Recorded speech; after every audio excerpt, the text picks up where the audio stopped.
ओ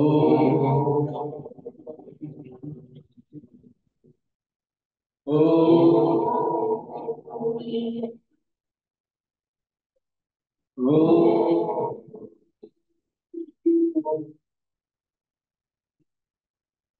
कालच्या सत्रामध्ये आपण सिक्रेट डॉक्ट्रीन हा ग्रंथ HP मीनी लिहिला. त्याची जी काही ऐतिहासिक पार्श्वभूमी आहे ती पाहिली. हा ग्रंथ लिहायचं ठरलं 1880 मध्ये.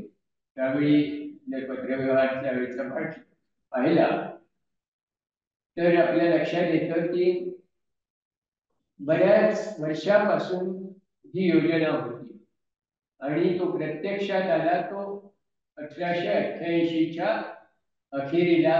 त्याचं लिखाण म्हणजे पहिले 2 व्हॉल्यूम्स हे लोकांसमोर आले. याच्यामधलं जे लिखाण आहे ते काल मी सांगितलं HP मीनचं स्वतःच काही प्रमाणात असलं तरी बरंचस त्याला मास्टर्स कडून मिळालेलं किंवा स्फुरलेलं असं ज्ञान आहे. आणि हे लिखाण हे एका प्रकारे पहिल्यांदाच अशा प्रकारे लिहिले गेलेले आहे. म्हणजे ज्ञान जरी जुनं असलं तरी ते लोकांच्या समोर मांडण्यामध्ये जी काही वैशिष्ट्य आहेत, वेगळेपणा आहे, वेळेची समय सूचकता आहे, त्या सगळ्या बाबतीने पाहिलं तर this is considered as a pioneering.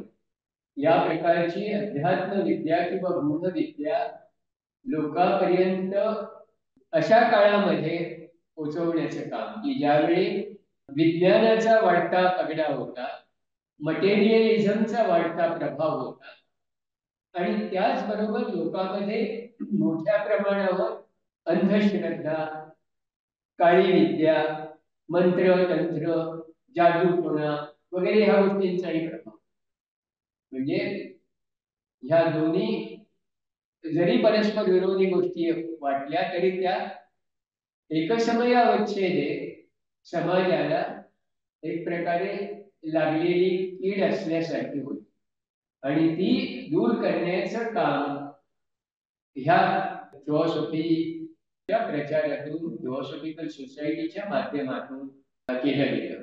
म्हणजे याचा उल्लेख त्याने entering impenetrable jungle of virgin forest of the land of occult असं केलेलं आहे.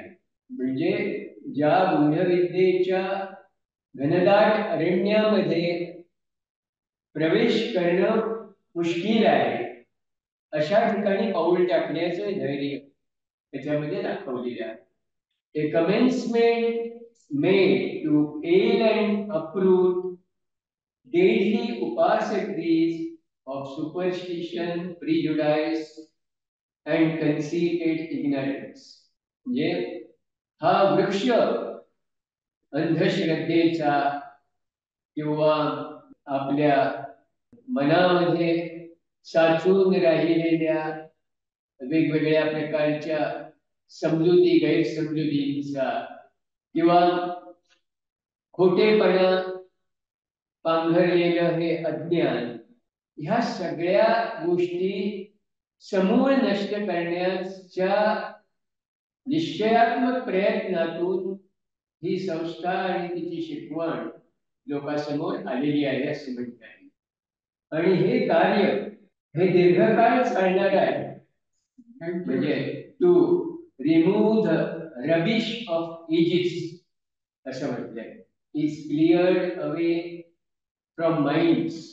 आपल्या मनामध्ये दीर्घकाळ साचून राहिलेल्या ह्या गैरसमजुती, अंधश्रद्धा, फुलचटपणा सगळं काय अगदी म्हणजे पुष्कळदा चुकीच्या कल्पना थिओसॉफिकल सोसायटीच्या सभासदांच्या मध्ये सुद्धा असू शकतात.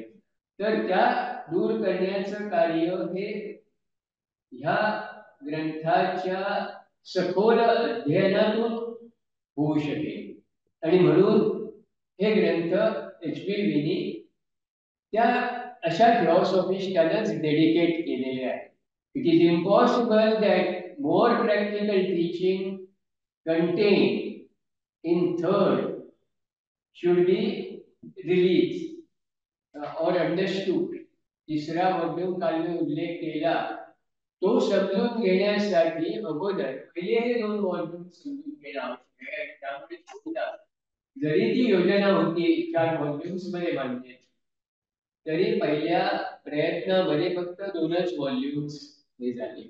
नंतर त्या आजारी होत्या बऱ्याच, त्यांना म्हणजे it was almost on the death bed आणि त्यांच्यासमोर तो ऑप्शन होता, सिक्रेट डॉक्ट्रिन पुरी करायची का जगाचा निरोप घ्यायचा. आणि तसा ऑप्शन त्यांच्यापुढे ठेवलेला होता, कारण मरणप्राय अशा वेदना होत असतानाही त्या सिक्रेट डॉक्ट्रिन घेत होत्या. आणि she chose to complete the secret doctrine. त्यामुळे ते 2 व्हॉल्यूम्स निदान पूर्ण झाले. पुढचे 2 व्हॉल्यूम्स काय होऊ शकले नाही. त्यांचं अनपब्लिश लिखाण वगैरे होतं बरेच, पण ते त्यांना जे सांगायचं होतं ते त्याच्यातून आले किंवा नाही हे क्लिअर नाही.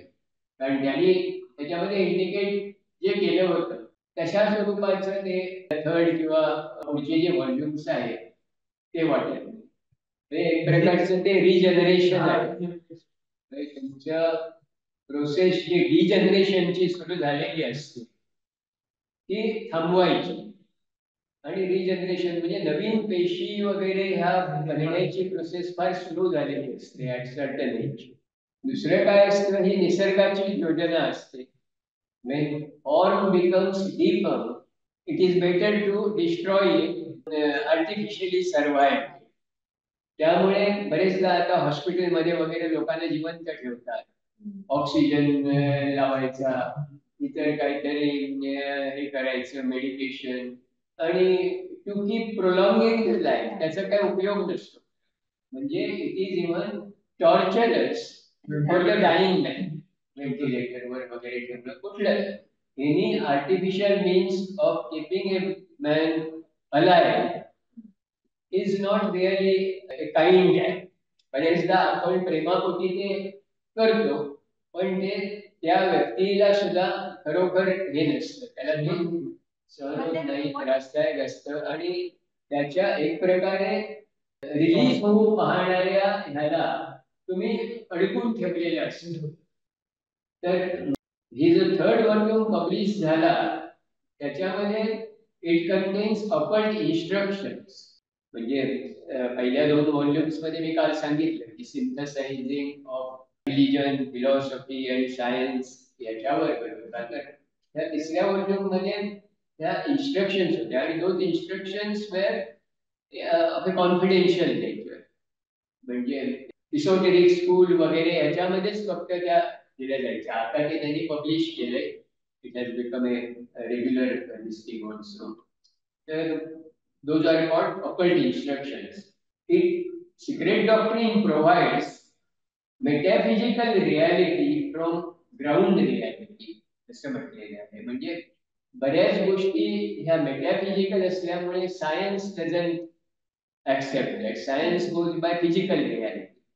पण ह्या प्रयत्नातून HPVनी ह्या फिजिकल रियालिटीज ह्या फिजिकल रियालिटीज प्रमाणे प्रेझेंट करण्याचा प्रयत्न केला. म्हणजे त्या आपल्या तर्कबुद्धीला समजेल अशा प्रकारे त्यांनी त्याचं प्रेझेंटेशन केलं. बरंच those ideas which were only imaginary किंवा वेग अशा वाटण्यासारख्या होत्या त्या बुद्धीला पटेल अशा प्रकारे मांडण्याचा हा पहिला तसा प्रयत्न आहे. अदरवाईज इट वॉज ऑल ते सगळं लिखाण अवघडच आहे, ज्याला काही बॅकग्राऊंड नाही. आता आपण त्या ग्रंथाचा आधार घेऊन त्याच्यावर कॉमेंटरीज म्हणतो, पण ज्यावेळी नथिंग एक्झिस्टेड त्यावेळी ते लिहिणं म्हणजे ते वर्किंग इन द व्हाईड असल्यासारखं आहे. जिथे काहीच एक्झिस्टन्स नाही तिथे तुम्ही काय करता. Next, cosmic sense the common sense. म्हणजे जे केवळ कॉस्मिक रियालिटी वाटते ती सर्वसामान्य माणसाला ते वास्तव वाटण्या इतकं त्यांनी ते डाऊन टू अर्थ आणण्याचं काम केलं हे तत्वविद्या. Wisdom is concealed and inherent that was brought into focus at appropriate time.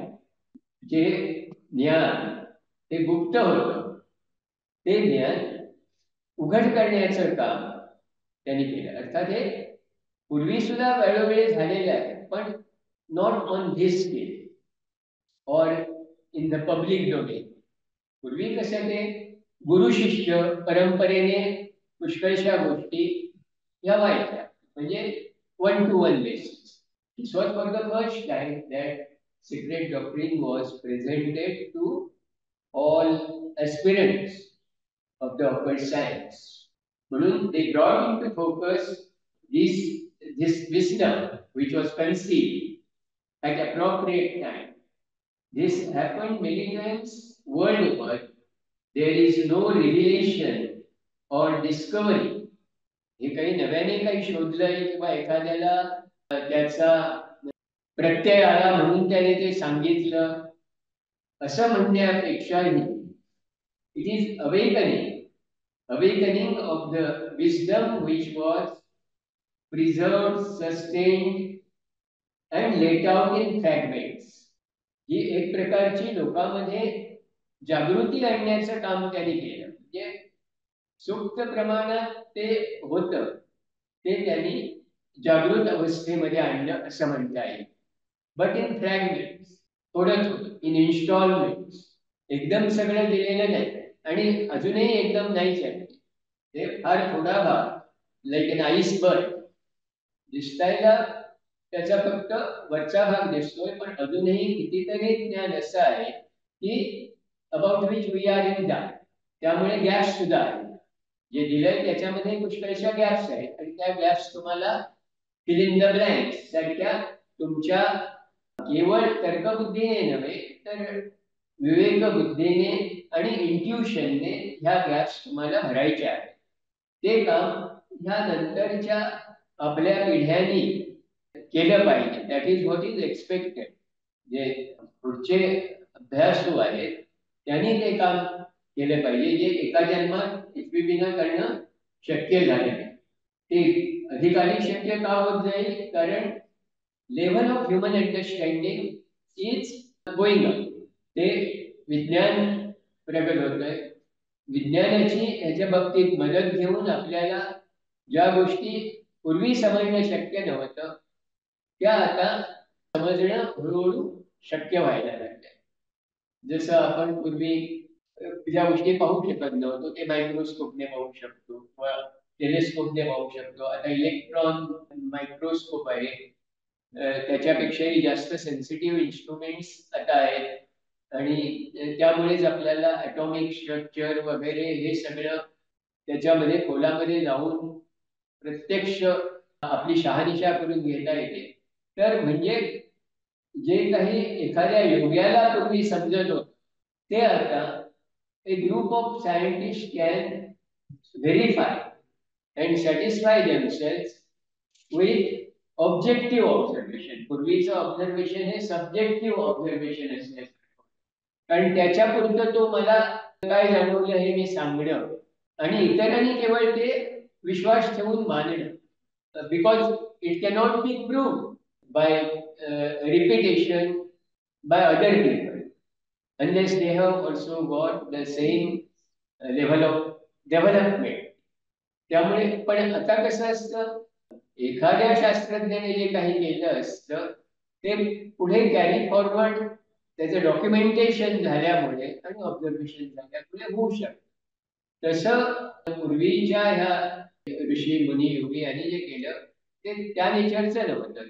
That requires powers which were of a subjective for others. They may be objective for that person, but only for that. For him, it is a matter of experience and realization. त्यामुळे he is fully satisfied. But how other people to believe that and satisfy themselves. तर त्यामुळे आता विज्ञानाची जशी प्रगती होते त्या प्रमाणे ह्या सब्जेक्टिव्ह गोष्टी ह्या जास्त ऑब्जेक्टिव्हली पाहणं हे शक्य झालेलं आहे. ह्या सिक्रेट डॉक्ट्रिन मध्ये काही ज्या गोष्टी सांगितल्या त्या आता थोडक्यात सांगून मी हा भाग संपवतो आणि नंतर आपण दुसऱ्या विषयाकडे वळूया. काल सांगितल्याप्रमाणे त्यातला एक भाग म्हणजे initial existence is conscious kind of spiritual quality, म्हणजे ज्याच्यापासून ह्या सगळ्याचा उगम झालेला आहे असं आपण म्हणतो ते. इट एक्झिस्ट एव्हरीवेअर आणि त्याच्यातूनच फर्स्ट फाउंडेशन उपाधी असते दॅट केम इनटू एक्झिस्टन्स. म्हणजे आपण ज्याला ॲब्सोल्यूट पासून वैश्विक पातळीवर लोगॉसचं मॅनिफेस्टेशन झालं, किंवा आपण इंडिव्हिज्युअलच्या बाबतीत लोगॉस पासून मोनार्डची उत्पत्ती झाली म्हणतो इंडिव्हिज्युअल लेवलवर, म्हणजे कॉस्मिक आणि इंडिव्हिज्युअल लेवल. ही जी काही फर्स्ट उपाधी आहे ती, whether you call it logos or monad, that has got a spiritual quality and it is conscious in existence. हा त्याचा पहिला मुद्दा आहे. त्याच्यानंतर इट परमिएट्स एव्हरीवेअर, एक्झिस्टन्स एव्हरीवेअर, म्हणजे असं नाही की ते काही एका ठराविक ठिकाणी आहे आणि अन्यत्र नाही. म्हणजे there is no void. Space is there, but there is no void. म्हणजे that exists everywhere. That substance is septenary within our world. आपलं जे वर्ल्ड आहे ते पुन्हा आपण we have seen that septenary world.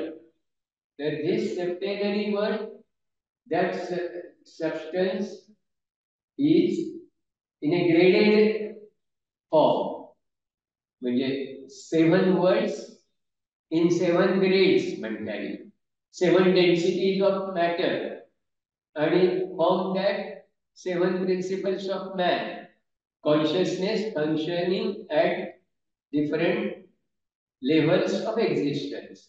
हे सगळं त्या शिकवणीतून आलेलं आहे. तेच माणसाच्या बाबतीत सुद्धा देर आर 7 सबस्टन्सेस. त्याला धातू, आपल्या याच्यामध्ये धातू म्हणजे 7 प्रकारचे धातू असतात शरीरामध्ये. तर म्हणजे those are the types of substances we can say in human body.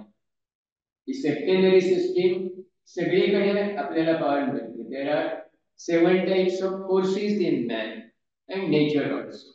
म्हणजे septenary nature of the cosmos and the man. Even याचं म्हटलंय की one life, initial existence is one life, but it manifest in 7 states and there are septenary subdivisions of the 7 states. म्हणजे that is referred to as 49 fires. Secret books मध्ये 49 fires असं म्हटलेलं आहे. आपले प्राण हे सुद्धा सध्याच्या स्टेजला पंचप्राण, पण फुल इव्होल्युशन मध्ये ते 7 प्राण हे होते. म्हणजे अजून आपले पंचमहाभूत ही सुद्धा इव्होल्युशन प्रमाणे त्यांची हे आहे. आता ही 5th हे आहे रेस आहे, त्याच्यासाठी ती पंचमहाभूत आहे. पुढच्या याच्यात कदाचित there may be additions to that till 7th round is reach. तर त्याप्रमाणे हे प्रोग्रेसिव्ह डेव्हलपमेंट इज देअर. तर हे आपल्या स्ट्रीम पुरतं आहे असं म्हणता येईल. म्हणजे सगळीकडे ते स्पिरिच्युअल डेव्हलपमेंटसाठी 7च असेल असंही काही हे त्याच्यामध्ये हे नाही. म्हणजे निदान it is not within our knowledge. Within our knowledge म्हणण्यापेक्षा even adepts have said that we know up to solar system. त्याच्या पुढचा आम्हालाही माहिती नाही. पण सोलर सिस्टीम मधलं सुद्धा आम्हाला काय द्यायचं ह्याची त्यांच्यावर बंधन आहे. ते सगळं तुम्हाला त्यांनी सांगितलेलं नाही. तुम्हाला जे समजण्यासारखं आहे तेवढंच तुम्हाला आता आम्ही सांगतोय. सिक्रेट डॉक्ट्रिन मध्ये सुद्धा तसंच की ह्या 100, 150, 200 वर्षामध्ये तुम्हाला उपयोगी पडेल एवढंच दिलेलं आहे. त्याच्या पुढचं त्याचा तुम्ही योग्य उपयोग करून घेतला तर तुम्हाला पुढचं दिलं जाईल. अशी साधारण त्याची ती योजना आहे. It will be given in fragments as you establish your that you deserve it. हे नॉलेज विस्डम म्हणून तुम्ही ज्यावेळी वापरायला लागाल त्यावेळी ते दिलेलं आहे. That knowledge should be beneficial. म्हणजे तुम्ही त्याचा उपयोग कसा करता, कारण that is a force. It can be misuse also. तर मिसयूज होण्याची जिथे शक्यता असते तिथे ते दिलं जात. कारण man is still a selfish individual. त्यामुळे हा जो काही फोर्स आहे, ही जी शक्ती आहे, ती शक्ती ज्या प्रमाणात वापरण्याची आपली क्षमता आणि लायकी आपण सिद्ध करू त्या प्रमाणात ती आपल्याला मिळते. योग्यांना सुद्धा सिद्धी प्राप्त केव्हा होतात, त्यांची योग्यता जशी वाढत जाते तशी. सुरुवातीच्या सिद्धी ह्या छोट्या छोट्या असतात. त्या छोट्या सिद्धी तो कशा वापरतो आणि कशासाठी वापरतो याच्यावर नंतरच्या सिद्धी त्याला प्राप्त होणं अवलंबून. जे लोक स्वार्थासाठी त्या वापरतात त्यांची तेवढीच प्रगती होते, त्याच्या पुढची थांबते आपोआप. म्हणजे this is the inbuilt scheme of the nature. की एका ठराविक पातळीवर तुम्ही पोहोचलात की त्या पातळीवर जे प्राप्त व्हायचं ते तुम्हाला होतं. त्याच्या वरच्या पातळीवर तुम्ही जाऊ शकला नाही तर त्या पातळीला पोहोचलेल्या गोष्टी तुम्हाला मिळणार नाही. म्हणजे तुम्ही मला शक्ती प्राप्त व्हावी म्हणून साधना करण्याची आवश्यकता नसते योगामध्ये. तुमचं जीवन तुम्ही अशा प्रकारे जगा की ज्यामुळे तुम्ही त्या पातळीवर पोहोचाल आणि आपोआप त्या शक्ती तुम्हाला प्राप्त, अशी त्याची हे आहे योजना. त्यामुळे निसर्गाशी सहकार्य करून ह्या गोष्टी तुम्हाला साध्य करता येतात. Because you are a product of nature. निसर्गापासून तुम्ही वेगळे आहात असं समजून तुम्ही तुमची स्वतःची प्रगती साधायचा प्रयत्न केला तर आपोआपच तुमच्या क्षमतेवर तुम्हीच निर्बंध घालून घेतल्यासारखं असतं आणि त्यामुळे ती क्षमता मर्यादित राहते, तिथंच ती थांबते. मी काल थोडक्यात सांगितलं की जसं सिक्रेट डॉक्ट्रिन मध्ये synthesis of science, religion and philosophy आहे, पण प्रॅक्टिकल बेसिसवर त्याचा ऍप्लिकेशन यापेक्षा प्रिन्सिपल्स या दृष्टीने दोषकरी आहे. नंतरच्या काळात प्रॅक्टिकल ऍप्लिकेशनच्या दृष्टीने जे काम झालं ते आपल्याला अकॉल्ट केमिस्ट्री ह्या ग्रंथातून लक्षात येतं. एनी बेझमेंट आणि लिडविगर यांना क्लेरव्हॉइंट पॉवर्स होत्या, HP विनायक्या होत्या, पण त्यांनी ह्या प्रकारचं फारसं म्हणजे त्यांनी कित्येकदा काही फिनॉमिना वगैरे हे वगैरे हे ते सिद्ध केलं होतं. परंतु या ठिकाणी एपिसिनेटनीच ह्याला सजेस्ट केलं होतं एनी बेझमेंट अँड लिडविगरना की तुम्ही हे नॉलेज विज्ञानाला उपयुक्त होईल यासाठी का वापरा. ही एपिसिनेटची सजेशन होती आणि तो धागा पकडून त्यांनी क्लेरव्हॉइंट इन्व्हेस्टिगेशन्स केली, इंडिपेंडेंटली केली दोघांनी. पण त्यांनी एक केलं की मला एखादी गोष्ट दिसली, तुला दिसली, दोघांना सारखंच दिसतं का वेगळं दिसतं, अशा प्रकारे ते चेक करायचे. आणि जिथं त्यांना हे कन्फर्मेशन मिळाले की दोघांना ती गोष्ट तशीच दिसते किंवा तसाच बदल होतोय, फरक पडतोय, मग ते कन्फर्म सर पुन्हा ते एकदा करून दे अनेक वार काय, म्हणजे every time whether you get the same result. कारण बरेचदा आपल्या मनाचे खेळ असू शकतात. या सूक्ष्म पातळीवरची जी ऑब्झर्वेशन्स असतात त्याच्यामध्ये पुष्कळदा मग सांगितल्याप्रमाणे देव आपल्याला असा दिसतो याचं कारण काय, तो मनाचा खेळ असतो. आपण त्याची जी प्रतिमा मनामध्ये बनवलेली आहे, बरेचदा आपल्याला सांगितलेलं असतं की बुवा कृष्ण म्हणजे त्याच्याकडे मुरली असणार, पण ती मुरली कृष्णाबरोबर येते, तो काय मुरली आहे त्याचा पाठ पण आपल्याला ते दिसतं. किंवा तो पितांबर नेसलेलाच विष्णू आपल्याला, कारण ही आपल्या मनामधली जी त्याची एक प्रतिमा आहे ती प्रतिमा प्रोड्यूस करते. थॉट इज अ थिंग असं म्हटलेलं आहे. आपल्या मनामध्ये जो विचार येतो ती वस्तू असल्यासारखीच आहे. त्यामुळे त्या विचाराप्रमाणे त्याला रंग, रूप, आकार वगैरे हे प्राप्त होतात. म्हणून ते तसं दिसतं. कृष्णमूर्तींनी सुद्धा म्हटलंय की मला बाळकृष्ण दिसायला, कारण आई नेहमी ते बाळकृष्णाबद्दल बोलते. नंतर मला येशू ख्रिस्त सुद्धा दिसायला. नंतर कुठेतरी ते आणि लिझनली विकर वगैरे यांच्या सान्निध्यात किंवा इंग्लंडला त्यांना ट्रेनिंगला पाठवलं होतं. त्या सगळ्या ह्याचा जो काय प्रभाव पडला असेल त्यांना, त्याप्रमाणे तो ख्रिस्त दिसायला लागला. म्हणजे आपल्याला आपल्या मनामध्ये त्याचं आपण जसं चिंतन करू तसा तो दिसायला. म्हणजे बरेचदा त्यामुळे मला ईश्वराने दर्शन दिलं असाही आपण समज करून घेतो, भाव निर्माण करतो. खरं म्हणजे ते आपल्या मनाची एक हे असते, तयारी तशी झालेली असते की त्या प्रकारची जिवंत प्रतिमा निर्माण करण्याचं त्या विचारामध्ये सामर्थ्य, आणि आणि तो विचार तो त्याला आकार देतो.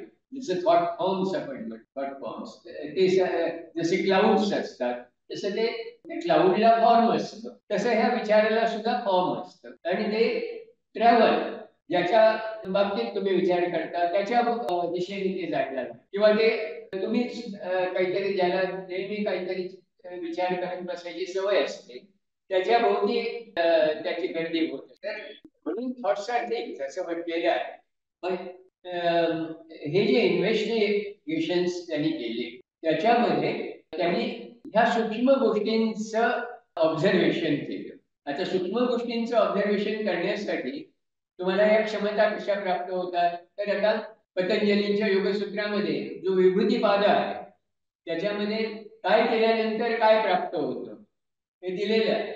म्हणजे हे आपल्या बऱ्याचशा धार्मिक याच्यामध्ये सुद्धा हीच कल्पना जोडून मग हे तुम्ही कुठलं तरी स्तोत्र म्हटलं की तुम्हाला हे प्राप्त होईल, दुसरं काही केल्यानंतर ते प्राप्त होईल, असे नंतर त्याच्यामध्ये येत गेल्या ह्या गोष्टी. त्याच्यामध्ये जास्त श्रद्धेचा भाग होता.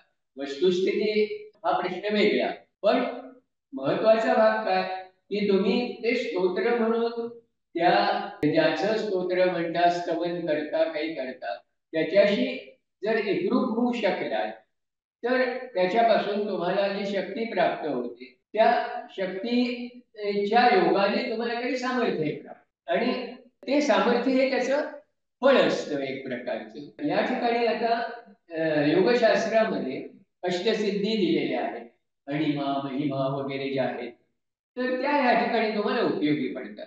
अणिमा म्हणजे काय, तर तुम्ही अणुसारखं छोटं होऊ शकता. म्हणजे अणुचं ऑब्झर्वेशन तुम्हाला करायचं असेल तर तुम्हाला अणु इतकं छोटं झालं, नाहीतर तुम्हाला तो अणु दिसणार नाही.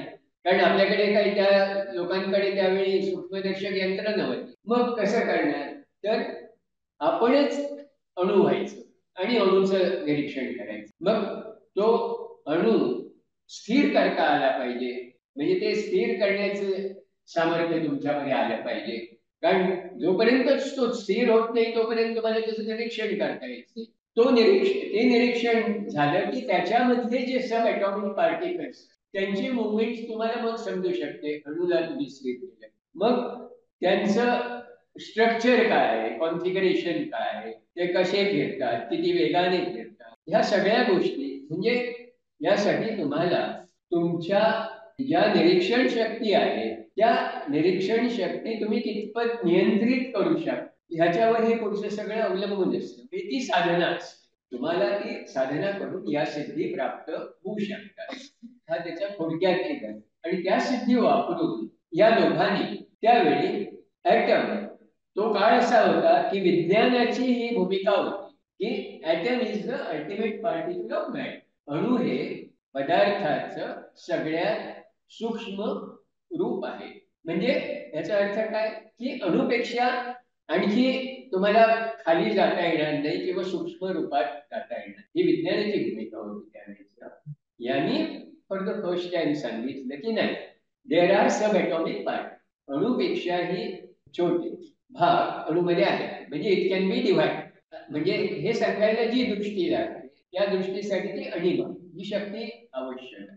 तेवढ्यावरच ते थांबले नाही, तर ते अणूंची रचना कशी असते, ते सब ॲटॉमिक पार्टिकल्सवर इलेक्ट्रिकल चार्ज काय असतो इथपर्यंत गेले. इव्हन नंतर केमिस्ट्रीमध्ये आपण वेगवेगळी इक्वेशन्स पाहतो, समीकरण, की याच्यामध्ये हे मिसळलं की ते होतं. आता आपल्याला फक्त काय होतं हे माहिती असतं, पण ते का होतं आणि कसं होतं हे माहिती नसतं. एखादा किमयागार असतो, तो किमया करू शकतो, पण ती किमया कशी झाली, कशी केली हे त्याला सांगता येईल जसं नाही. म्हणजे त्याच्या मागचं विज्ञान त्याला माहिती असतं जसं नाही, किंवा त्याच्या मागचे वैज्ञानिक नियम हे त्याला माहिती असतील असं नाही. एखादा चमत्कार करू शकतो, पण त्या चमत्कारामध्ये तुम्हाला फक्त त्याने जे काही घडवलं ते दिसतं. ते कसं घडवलं हे तुम्हाला समजत नाही, त्यालाही समजत ते होतं त्याचं, कारण त्या शक्ती त्याला मदत करत असतात. कित्येकदा अदृश्य शक्तींचं सहाय्य तुम्हाला त्या ठिकाणी होत असतं. म्हणून तो बदल, ते ट्रान्सफॉर्मेशन, रूपांतर वगैरे, आता परिसाचं ते लोखंडाचं सोनं करणारा परिस असतो वगैरे. म्हणजे तुम्ही जर धातू बदलू शकता तर ह्याचा अर्थ अणू सुद्धा बदलू शकत असला पाहिजे, त्याशिवाय काही तो धातू बदलणार नाही. कारण कुठलाही पदार्थ हा अणूपासून बनलेला असतो. म्हणजे त्या अणूमध्ये परिवर्तन केल्याशिवाय तुम्हाला दुसरा पदार्थ निर्माण होणार नाही. आणि प्रत्येक पदार्थाचा अणू हा वेगळा असतो. कारण आता ज्यांना थोडीफार याची विज्ञानाची माहिती आहे, फिजिक्स, केमिस्ट्री वगैरे, तर माहिती आहे की प्रत्येक पदार्थाचं ॲटॉमिक वेट असतं, अणूचं सुद्धा वजन असतं. पुन्हा त्या अणूचे जे काही अणू किंवा परमाणू, परमाणू म्हणजे अणूंच्या कॉम्बिनेशनने जो होतो तो ना परमाणू. म्हणजे आता उदाहरण द्यायचं तर पाणी आहे, पाण्याला रसायनशास्त्रामध्ये H2O म्हणतात. आता अर्थात हे शाळेमधून सगळं शिकवतात, त्यामुळे आजच्या मुलांना हे सगळं माहिती असतं. पण पूर्वी त्या काळामध्ये हे विज्ञानाच्या पुस्तकामध्ये सुद्धा नव्हतं. नंतरच्या काळात, आमच्या काळात वगैरे थोडं ते कॉलेज लेव्हलला वगैरे होतं. मला वाटतं नंतर ते शाळेच्या पातळीवर आलं. तर ह्याच्यामध्ये काय, तर पाण्याला H2O का म्हणतात, तर पाण्याचा प्रत्येक मॉलिक्यूल म्हणजे H2O. या H2O मध्ये H म्हणजे हायड्रोजन, हायड्रोजनचे 2 अणू असतात आणि ऑक्सिजनचा 1 अणू असतो. आणि त्यामुळे पाण्याचा जो परमाणू असतो तो H2O. म्हणजे हे आता एका ऑक्सिजन बरोबर 2 हायड्रोजन का, तर त्याला त्या प्रत्येकाची जी आकर्षण शक्ती असते त्याच्यावर ते अवलंबून असतं. म्हणजे 2 हायड्रोजन ॲटम्स आणि 1 ऑक्सिजन ॲटम हे त्या दृष्टीने एकमेकाला हे करू शकतात, न्यूट्रलाइज करू शकतात. एक पॉझिटिव्ह, एक निगेटिव्ह असेल तर ते एकत्र आले की ते त्याचं कंपाऊंड किंवा संयुग हे बनू शकतं. आता म्हणजे तो एक प्रकारचं त्याच्यामधलं जी आकर्षण शक्ती असते, ती आकर्षण शक्ती जर बदलली तर वेगळ्या प्रकारचा मॉलिक्यूल तयार होईल. समजा H2O च्या ऐवजी H3O हा कधी होईल, जर त्याच्या त्या आकर्षण शक्तीमध्ये बदल. आता पाण्यामध्ये सुद्धा हेवी वॉटर हा एक वेगळा प्रकार आहे. तर असे वेगवेगळे कॉम्बिनेशन होऊ शकतात. म्हणजे ती कॉम्बिनेशन कशावर अवलंबून असतात, तर त्या आकर्षण शक्तीशी निगडीत असतात, ते अणुमधल्या. मग त्याच्यामुळे तुम्हाला हे बदल घडवणे शक्य असतं.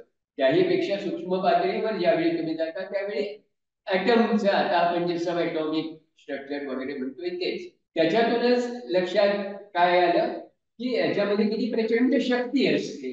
अणू एवढासा असतो, पण अणूच्या त्या स्ट्रक्चरमध्येच प्रचंड अशी शक्ती सामावलेली असते. आणि जर त्या अणूचं तुम्ही विभाजन करू शकता तर ती शक्ती तुम्हाला निर्माण म्हणजे मॅनिफेस्ट होऊ शकते.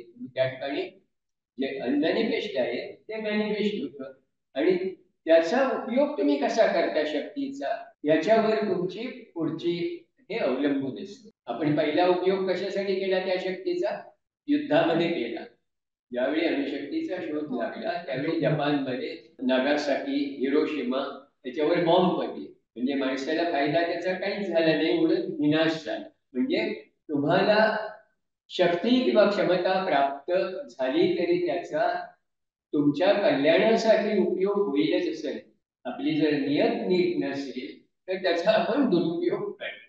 म्हणूनच पुष्कळशी ही जी गुप्त रहस्य आहे ती माणसाला सांगितलेली नाही याच्यासाठी, कारण आजच्या त्याच्या उन्नतीच्या ज्या अवस्थेत तो आहे त्या अवस्थेमध्ये त्याचा सदुपयोग करायच्या ऐवजी दुरुपयोग करण्याची जास्त शक्यता आहे. म्हणून पुष्कळशी occult truths are kept away from it. They are hidden. गुप्त विद्या किंवा रहस्य हे त्यासाठी म्हणतात की त्याला समजून न आलेली बरी अशी स्थिती त्याची आहे. So coming back to the subject, याच्यामध्ये काय होतं तर this was investigation into the structure of atom. म्हणजे त्याच्यात मुद्दा काय महत्वाचा भाग हा आहे की man can use these powers which are not the mechanical power. आणि बेझंट आणि लिटबेटर ह्यांनी वापरलेल्या पॉवर्स त्या क्लेअरव्हाइंट पॉवर्स होत्या, सूक्ष्म अशा स्वरूपाच्या होत्या. त्याच्यातून ते काय करू शकले की जे सर्वसामान्य माणूस करू शकत नाही ते म्हणजे काय, to slow down the movement of the atoms, its particle, to carry out their observations आणि त्याच्यावरून त्याच्या प्रॉपर्टीज वगैरे हे सगळं म्हणजे इव्हन पुढच्या काळामध्ये त्यांनी वेगवेगळ्या पदार्थांवर हे प्रयोग केले. त्याच्यावरून त्यांची ॲटॉमिक वेट्स काय असतील हे त्यांनी सांगितलं. आता हे सगळं काय त्यांनी कुठे लॅबोरेटरीमध्ये केलेलं नाही, हे लक्षात घेणं. They could even predict the unknown metals और non metals elements existing in the nature, which were that time were not known to the science. They were discovered much later. Much later. म्हणजे ही जी सगळी elements आहेत ती त्याचं एक periodic table असं नाव आहे आणि ते टेबल त्याच्या त्या ॲटॉमिक वेट्स किंवा त्याच्या व्हॅलेन्सी वगैरे याच्या बेसिसवर ते टेबल केलं. त्यामुळे ते टेबल बनवल्यानंतर जिथे त्यांना गॅप्स दिसल्या तिथे त्यांनी प्रेडिक्शन्स केली की या ठिकाणी या नेचरचं मेटल किंवा नॉन मेटल हे असू शकेल आणि ते नंतर सापडलं. म्हणजे that study help to discover many other metals which were unknown to them.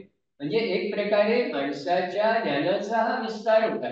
म्हणजे त्यांचं जे ज्ञान होतं ते क्लेअरव्हाइंट विजनने मिळालं, पण त्याच्यावरून शास्त्रज्ञांना प्रत्यक्ष फिजिकल लेव्हलचं ज्ञान हे मिळू शकतं. म्हणजे त्यांची त्यामुळे जे डिस्कव्हरीज होत्या त्याला एक दिशा मिळाली. म्हणजे ह्या प्रेडिक्शन्स जे अगोदर सायंटिस्ट करू शकलेले होते ते हे नॉन सायंटिस्ट करू शकले, हे शास्त्रज्ञ नव्हते, पण त्याच्या आधारे त्यांनी ही प्रिडिक्शन्स केली आणि शास्त्रज्ञांना ते कन्फर्म करायला जवळजवळ 70 वर्ष लागली. त्या आईन्स्टाईनचे वगैरे थिअरी ते सुद्धा त्याला बेस हा आहे की आईन्स्टाईनची थिअरी ऑफ रिलेटिव्हिटी किंवा त्यांचं ते समीकरण आहे E इक्वल टू mc². तर E म्हणजे काय एनर्जी, M म्हणजे काय matter, C is a constant. पण ह्या समीकरणामुळे काय सिद्ध झालं की matter is convertible into energy. कारण तुम्ही इक्वेट करू शकता, नाही तर एरवी we consider matter and energy are two separate things. They cannot be equated like that. म्हणजे पूर्वी कोणीतरी वेळात काढलं असतं, मॅटरला एनर्जी म्हटलं किंवा एनर्जीला मॅटर म्हटलं. पण हे त्या ठिकाणी आईन्स्टाईनला ती कल्पना हे सुचली. ह्याचं कारण कदाचित त्या सिक्रेट डॉक्ट्रिनच्या ह्याच्यामध्ये, कारण HBBने फॉर द फर्स्ट टाइम सांगितलं की spirit and matter these are poles apart, but matter in its grossest form, in its subtlest form, is the spirit, and spirit in its grossest form is matter. म्हणजे spirit and matter are also same. Energy ही त्याच्यामधली stage झाली, पण even spirit and matter ह्या आपण दोन poles apart म्हणतो. पण क्रिएशनच्या दृष्टीने किंवा इमॅनिशनच्या दृष्टीने आपण जर बघितलं तर they are one. Life is one वगैरे ह्या कल्पनेशी या सगळ्या गोष्टींची सांगड आपण घातली पाहिजे, तर हा विषय आपल्याला नीटपणे समजू शकतो. तर this leads to development of science. हे महत्वाचे आहे. It is theosophy, divine wisdom, but it accelerated the progress of science. कारण त्यातल्या ह्या बेसिक आयडियाज किंवा कन्सेप्ट ह्या क्लेअरपॉइंट इन्व्हेस्टिगेशन्स मधून जगाला ज्ञान आहे. आपल्याला ह्या ठिकाणी समजून घ्यायचा भाग तो आहे की आपल्याला विज्ञानाच्या खोलात जायचं नाही, परंतु सूक्ष्माचं ज्ञान हे स्थूलाच्या ज्ञानाला सुद्धा उपयुक्त आहे हे याच्यावरून समजतं. पण आपण स्थूल म्हणजे सगळं असं समजायला लागतो, हे आपलं अज्ञान आहे. तीच माया आहे की जे स्थूल दिसतं तीच रियालिटी आहे असं समजणं ही माया. That is illusion. स्थूल हे फक्त त्याचं बाह्य अपिअरन्स आहे. हे ज्यावेळी आपल्या लक्षात येतं त्यावेळी स्थूलाकडे पाहायची आपली दृष्टी बदलते. म्हणजे आपण नुसते स्थूलाकडे बघून त्याने इम्प्रेस होत नाही, भारून जात नाही, भाळून जात नाही. तर ह्याचं अंतरंग कसं आहे हेही मला समजलं पाहिजे असं त्या ठिकाणी जाणीव आपल्याला होते. कारण ते जे काय बाह्य आवरण आहे ते फक्त त्याचा एक अंश आहे. That is not the whole. म्हणजे whole is something much greater, grander, vast and which is unknown. म्हणजे जे काही छोटंसं समजलंय त्याच्यावरून सगळं कसं आहे याची कल्पना करणं आणि त्याच्यावर विश्वास ठेवणं, भरोसा ठेवणं हे अज्ञान आहे. आणि हे लक्षात येणं ही ज्ञानाची सुरुवात आहे. कारण ह्या बाह्य गोष्टींचं ज्ञान असणं म्हणजेच आपण काहीतरी गाढे पंडित झालो असं आपल्याला वाटणं ही माया आहे. किंवा वस्तू दिसते त्याच्यावरून त्याची पारख करणं. फळ, एखादं फळ फार अट्रॅक्टिव्ह असतं, दिसायला रसरशीत असतं, रंग मोहून टाकणारे असतात, त्याचा आकार मोठा कलात्मक असतो. ते फळ आपल्याला मिळावं असं वाटतं, मोह निर्माण होतो त्याचा, त्याचं एक्झिबिशन करतो आपण. पण ते फळ कापले तर आत केळकं निघतं किंवा काहीतरी त्याला चव नसते किंवा ते विषारी असते. आणि ह्याचा आपल्याला त्याच्या बाह्य अवतारावर काही फटका लागत नाही. मग ह्याला अज्ञान काही म्हणायचं? That is illusion. इल्युजन किंवा माया म्हणजे काय? तर जे काही आपल्याला बाहेरून जाणवतं त्याला ज्ञान समज, तो भास असतो एक प्रकारचा, किंवा ते अल्पज्ञान असतं. थोडस कुठेतरी आपल्याला चुणूक त्याची दिसलेली असते, ती आपल्याला खऱ्याकडे नेणारी असते किंवा कदाचित आपल्याला चुकीच्या वाटेने नेणारी असते. म्हणून योग्य वाट कुठली हे समजण्यासाठी आपल्यामध्ये तो विवेक हा जागृत व्हावा लागतो. ते विवेक म्हणजे खरं काय, खोटं काय, वास्तव काय, अवास्तव काय, तात्कालिक काय, चिरकाळ टिकणारं काय, हे सगळं आपण जे म्हणतो हे म्हणजे ह्यालाच द्वैत, मनाचं जे द्वैत म्हणतात. मन हे नेहमी आपल्याला असं सस्पेन्स मध्ये ठेवत असतं. कुठल्याही गोष्टीचा निर्णय करण्यापर्यंत आपण तोपर्यंत येत नाही जोपर्यंत आपलं मन हेलकावे खात असतं, कधी इकडे कधी तिकडे, लंबकासारखं घड्याळाच्या. ते स्थिर करता आलं तर आपण त्या विवेक प्राप्ती आपल्याला होते. मग खरं काय, या ऍटमच्या बाबतीत सुद्धा यानं काय करावं लागलं, त्या ऍटमला स्थिर करावं लागलं तर त्याचं ऑब्झर्वेशन तुम्हाला करता येईल. हलत्या वस्तूचं तुम्ही जर निरीक्षण केलं तर त्या निरीक्षणातून तुम्ही जे काही निष्कर्ष काढता ते चुकीचे ठरू शकतात. म्हणून त्यांना स्थिर करावं लागतं. हे स्थिर करण्याचं काम ह्या याच्यामध्ये होऊ शकतं.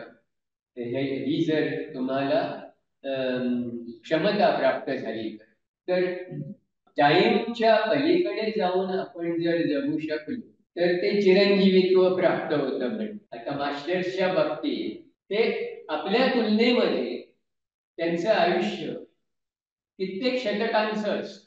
का? कारण त्यांच्या आपल्या शरीरावर टाइमचा जो परिणाम होत असतो तो त्यांच्या बाबतीत तेवढा होत नाही. तो कारण after all those are also bodies, त्यामुळे इट इज मॅटर, त्यामुळे मॅटर गेट्स अफेक्ट. पण आपल्यावर जो परिणाम होतो त्याचा, त्यांचे केस 200 वर्षाचे झाले तरी काळेभोर असतात आणि आपण मात्र 60व्या वर्षीच तर हा जो फरक आहे तो म्हणजे काळाचा महिमा आहे. तर काळामुळे ही प्रोसेस आहे, ग्रेडेशन आहे. हे सगळं as long as we are in this in this physical plane, we are subject to time. Those who are above that, for them हा जो काय काळाचे आपण भाग पाडतो ना, भूतकाळ, वर्तमान काळ, भविष्य काळ, ते त्यांच्या दृष्टीने नाही, कारण they can experience all three at once. म्हणजे त्यांना भूतकाळ, भविष्यकाळ आणि वर्तमान काळ आमच्या दृष्टीने जो आहे तो एकच समयावच्छेदने दिसत असतो. म्हणजे त्यांच्या दृष्टीने it is all present. That is called eternal now. Eternal now म्हटले ते त्याला. आणि म्हणून कृष्णमूर्ती वगैरे काय म्हणतात, live in the present. Present मध्ये राहणं म्हणजे ह्या काळाचा आपल्यावर जो पगडा आहे त्या पगड्यापासून दूर राहणं. नेहमी भविष्य काळाची चिंता करत बसायचं. We should learn to live without taking this burden of passing time. म्हणजे त्या वेळेचं बंधन आपल्याला वाटत्या कामा नये. चला बुवा अमुक वाजता मला अमुक ठिकाणी पोचायचं. पोचणं हे आवश्यक आहे, पण त्या पोचण्याची चिंता करत बसलो आपण तर त्या चिंतेमुळे काय आपण पोचणार नाही तिथे, हे लक्षात आलं पाहिजे. म्हणजे फिजिकल लेवलवर काही गोष्टी ह्या टाइम्सने बद्ध असणार, ही रियालिटी आहे.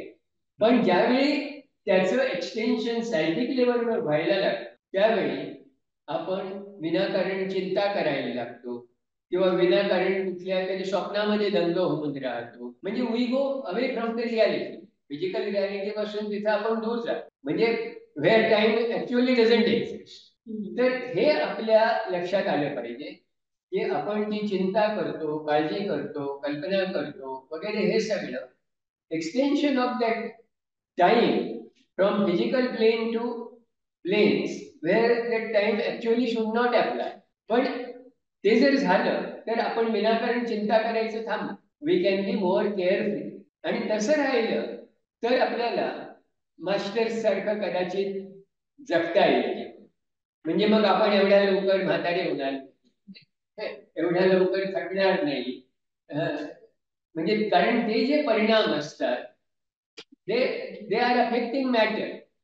एक रिजनरेशन बद्दल वगैरे बोलत होते. म्हणजे मॅटरवर एक्सटर्नल एन्व्हायरमेंटचा जो प्रभाव पडत असतो तो प्रभाव टाळण्याच्या गुणधर्म त्या मॅटरमध्ये जर निर्माण झाले तर आपल्याला ते परिणाम टाळता येईल. म्हणजे तिथं डिजनरेशन तुम्ही थांबवू शकता, रिजनरेशन तुम्ही अधिक वेगाने करू शकता.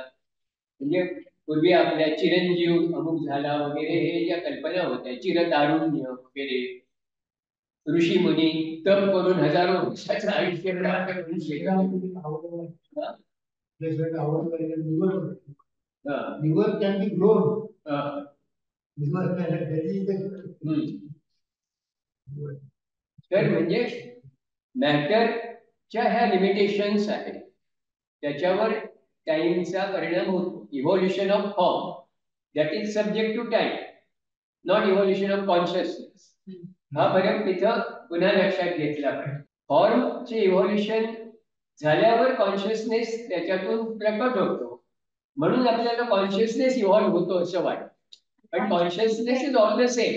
Just as there is one life there is one conscious. पण form yes, form undergoes change, modifications for better or worse. आता लहान मूल तरुण होतं म्हणजे that is development, gradual development for growth. नंतर डिके सुरू होतो, वृद्धापकाळ येतो, त्यावेळी तेच फॉर्म डिजनरेट व्हायला लागले, जास्त हळूहळू डिफंक्ट व्हायला लागतं. कारण फंक्शन साठी ते फॉर्म असतं. जितकं फंक्शन तुम्ही चांगलं करू शकाल तितकं ते फॉर्म डेव्हलप होतं, आणि जितकं फॉर्म डेव्हलप होईल तर तुम्ही फंक्शन चांगलं करू. पण एक काळ असा येतो की ज्यावेळी त्या फॉर्मची फंक्शन करण्याची क्षमता कमी व्हायला लागते, आणि त्यामुळे फंक्शनल डिसॅबिलिटी व्हायला लागते. आणि फंक्शनल डिसॅबिलिटी बरोबर फॉर्मची डिसॅबिलिटी आहे. आपलं आजारपण वगैरे, हे आरोग्य आणि आजारपण ह्या कल्पना याच्यामुळे तुम्हाला जास्त चांगल्या प्रकारे समजून घ्यायला उपयोग होईल. म्हणजे आपलं आयुष्य अधिक चांगल्या प्रकारे कसं जगायचं हे सुद्धा याच्यातून समजायला उपयोग होईल. त्या दृष्टीने also it is a living system, की तुमच्या ह्या ज्ञानाचा उपयोग जीवन जगण्याला झाला पाहिजे. ही काय थिअरी नाही असते. तर त्या दृष्टीने ह्याला ही विज्ञानाची जोड मिळाली की त्या वैज्ञानिक ज्ञानाचा उपयोग तुम्हाला जीवन कला, मागचा एक विषय आपल्या सेशन तो होता की science of life and art of living. तर this is science of life, but we should be able to convert it into art of living. ते नॉलेज आपल्याला जर जीवनामध्ये वापरता आलं नाही तर ती नुसती थिअरीच आहे. It should be use for practical purposes. म्हणजे इलेक्ट्रिकल मी उदाहरण याचं दिलं होतं, छोटं उदाहरण की आता मुलांना विटॅमिन्स हा एक शास्त्रामध्ये विषय आहे, आहारशास्त्र, जीवनसत्व. तो ए विटॅमिनने काय होईल, बी ने काय होईल, सी ने काय होईल सांगू शकतो. सी विटॅमिन भरपूर असलं रोगप्रतिकारक शक्ती वाढते, त्यामुळे आवळ्यामध्ये ती असते, याच्यामध्ये असते, त्याच्यामध्ये असते, परीक्षेत तो चांगलं उत्तर लिहितो. पण त्याला ज्यावेळी आई आवळ्याचे लोणचं वाटते त्यावेळी नको म्हणतो, मला नाही आवडत. म्हणजे जे ज्ञान तुम्हाला आहे त्याच्या जीवनामध्ये तुम्हाला उपयोग होत नाही का, तो करता आला पाहिजे, नाहीतर ते शिकण्याचा उपयोग काय. जे तुमच्या हाताशी आहे ते जर तुम्हाला वापरता येत नसेल तर त्याचा काय. तर त्या ठिकाणी सुद्धा आता हे इल्युजन हे ते आहे की तुमच्या हातात एक मेडिसिन आहे, पण ते मेडिसिन तुम्हाला वापरता येत नाही, कारण there is a curtain of illusion in. तुम्ही त्याचं महत्व, त्याचं मोल हे जाणू शकत नाही, किंवा त्याचा उपयोग तुमच्या विशिष्ट सवयी, आवडी निवडी त्याच्यामुळे करू शकत. कित्येकांना काही गोष्टींचा तिटकारा असतो, किळस असते, नावड असते, म्हणून ते त्याच्याकडे ढोकूनही बघत नाही. म्हणजे कित्येक वेळा चांगल्या उपयुक्त गोष्टी ह्या आपण त्याचा उपयोग करून घेऊ शकत का. इल्युजन हे त्याचं बरेचदा कारण असतं. आपण काय निवडतो किंवा काय नाकारतो, अवहेरतो, वगळतो, हे जर आपल्या आवडी निवडीशी निगडीत झालं तर ते सुद्धा एक प्रकारच्या त्या अटॅचमेंट्स आहेत, भावनिक. आणि त्या अटॅचमेंटमुळे आपलं ज्ञान हे आपल्याला वापरता येईल, ते एक प्रकारे झाकले जाते. म्हणून त्याची आरशावर जशी धूळ बसलेली असली तर प्रतिमा त्याच्यामध्ये दिसत नाही, तसं जीवनामध्ये बरेचदा ह्या गोष्टी ह्या धुळीसारखं हे करतात, आपल्या मनाचा आरसा ते झाकून टाकतात. आणि त्या मनातून आपल्याला ज्या प्रतिमा दिसल्या पाहिजेत त्या नीट दिसत नाहीत, त्या धूसर होतात. त्यामुळे ज्याचं साधन ज्ञानाचं साधन म्हणून आपल्याला वापरायचं असतं ते एक प्रकारे अज्ञानाला कारणीभूत ठरण्याची शक्यता. Mind is the slayer of the real असं का म्हटलंय HPBनी, ते इथं क्लिअर. रिअल जे आहे त्यालाच ते मारतं बरेचदा, आणि जे खोटे असतं त्याला रिअल समजतो. तर we should be able to utilize our mind. मनेव मनुष्याणाम कारणम बद्ध मोक्षयो. मन हे तुम्हाला मोक्षाचं कारण म्हणून वापरता आलं पाहिजे, बंधन म्हणून नाही. बरेचदा ते मन हेच आपलं बंधन झालेलं असतं, हे लक्षात येणं हे ज्ञान. आणि ते ज्ञान मनाला बंधमुक्त करण्यासाठी आपल्याला वापरता आलं तर आपण खऱ्या अर्थाने ज्ञानी होतो. ज्ञानाने जीवन समृद्ध होतं. सा विद्या विमुक्त, म्हणजे जी विद्या तुम्हाला मुक्त करते ती खरी विद्या, जी बांधून ठेवते ते अज्ञान. म्हणून ह्या सगळ्या गोष्टी ज्या जुन्या म्हणी, सेलिंग, वाक्प्रचार, त्या पूर्वीच्या लोकांनी समजून उमजून केलेल्या आहेत. जीवन जगताना त्यांना जे अनुभव आले त्याच्यातून ते आलेले आहे. पुराणातली वांगी पुराणात वगैरे हे आपण का म्हणायला लागलो. आणि त्याच्यात आणखी एक की वांगी असं आपण म्हणतो, पण ते वांगी नाही, वानगी आहे. वानगी, वानगी म्हणजे वांगी दाखल तुम्हाला मी सांगतो असं आपण म्हणतो बघा. म्हणजे उदाहरण, उदाहरण म्हणून पुराणातली उदाहरणं आपण बरेचदा कोट करतो, ती पुराणातच ऍप्लिकेबल आहे या अर्थाने ते आहे. पण आपण वांगी म्हणजे ते वांग्याची भाजी सारखं वांगी समजतो, तसं नाही आहे. तर ते ऍप्लिकेबल आपल्या जीवनामध्ये असू शकेल तेव्हा ज्या काळात पुराणात ते लिहिलं त्या काळच्या परिस्थितीत त्याचा काय संबंध होता हे जर आपण समजू शकलो. नाहीतर केवळ शब्दार्थाने सगळ्या गोष्टी जर आपण तशा त्या तशा स्वतः समजलो आणि इतरांना सांगून गेलो तर त्याच्यातून आपलं जीवन अधिक समृद्ध करण्यासाठी उपयोग होतो जसं आहे. मग त्याच्यातूनच अंधश्रद्धा, नको त्या प्रथा, रीतिरिवाज, चालीरीती यांना जन्म मिळतो. म्हणून नेहमी हे ज्ञान हे रिफ्रेश करत गेलं पाहिजे, पॉलिश करत गेलं पाहिजे. जसं धातूवर ऑक्सिडेशनने हे पडतो आणि त्याची चकाकी निघून जाते, म्हणून त्याला पॉलिशची जरूर असते. तसंच mirror of the mind must be cleans frequently. त्याच्यावर काय धूळ बसली हे ओळखलं पाहिजे आणि ती धूळ दूर केली पाहिजे. तरच त्या मनाचा आपल्याला ज्ञानाचं साधन म्हणून उपयोग होऊ शकेल. Even for concrete type of knowledge, physical knowledge किंवा थॉट्स. तर ह्या सगळ्याचा उपयोग आपल्या आत्मोन्नतीसाठी आपल्याला करता आला तर आपली प्रगती होईल. मग ते विज्ञान असो, फिलॉसॉफी असो किंवा धर्म असो, प्रत्येकाकडे डोळस दृष्टीने आपण पाहायला शिकलं पाहिजे. ही दृष्टी जोपर्यंत आपली केवळ आपल्या प्रथा, परंपरा, चालीरीती यांनी प्रभावित होत असतात किंवा झाकल्या जात असतात, तोपर्यंत अपेक्षित अशी प्रगती किंवा ज्याला आपण उत्क्रांती म्हणतो ती होणं अवघड आहे. वाटतंय का?